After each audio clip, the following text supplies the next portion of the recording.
acho que ela vai levantar qualquer hora. Cansada, Vai. tem que correr na hora da dó. Ah, o Gustavo tá assim.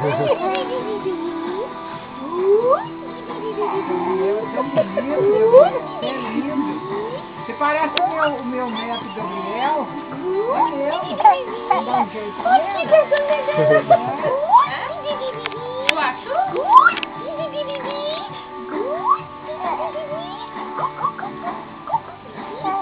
Como que sua mãe chama? Adriana.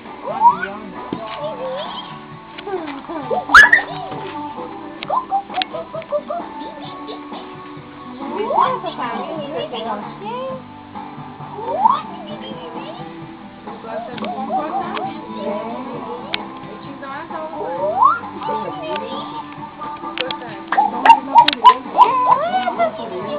Oi, oi.